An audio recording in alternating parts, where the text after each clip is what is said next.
So we're talking about time perspective and hierarchy of criteria, and the way that I think NLP sometimes overtly and sometimes unintentionally affects the way our time processes encode.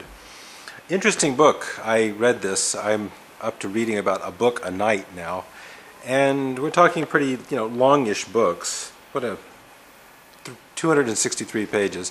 Got through that in one night. The 50th Law by 50 Cent, otherwise known as Curtis Jackson, a rapper, and Robert Greene, the guy that wrote 48 Laws of Power. I think pick up the 50th Law and read it if you want some really interesting ground level power game oriented understanding of time perspective. You'll get a really good idea of time perspective on this. 50 Cent, the rapper, has one of these stories, his unbelievable rises from conditions that would just destroy anybody. I could not imagine coming into my own after being in the environment that 50 Cent grew up in, including a near-death experience when someone shot him in the face, and he had to lie low till he could deal with this gang that was trying to get rid of him, and so on. What distinguished 50 Cent? How was he a different person than all the rest of his crack dealers in his neighborhood? And he was dealing crack too. He was definitely out there dealing. And one of the things that really stands out with him is his difference in time perspective. He had a much deeper future perspective, although he also had I think a far more powerful present time perspective than most of us have. We think we're in the present, but we're not in the present in the same way.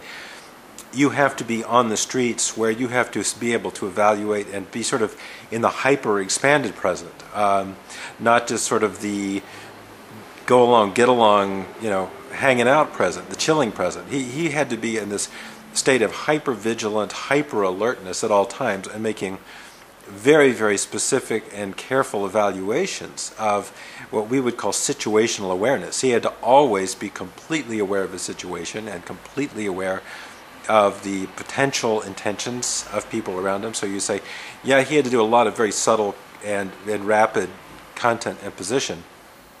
And the one that did not have that hyper expanded sense of present time awareness didn't last very long. So he had that, but he also seems to have a much more powerful future generator. And that's the thing that the other kids that were living there in the ghetto did not have. They had just no future perception, no future consciousness. So you might say that the reason people became ghettoized, I suppose the reason people still become ghettoized, is the ways that they are contained in a present, the way the present can hold them and imprison them, the types of perceptions. So there are many different ways of being in the present. There's no just one way of being in the present.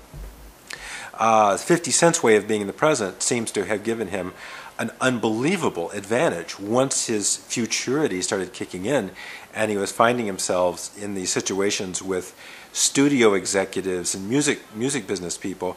It seems like he just walked all over them. He just went right past them because the ghetto training was so deep in its way, and it's this like taking new code to the fourth power or something, This is the most intense form of kind of the new coding of consciousness, is the way he describes his ghetto awareness, and the way he describes his futuring also.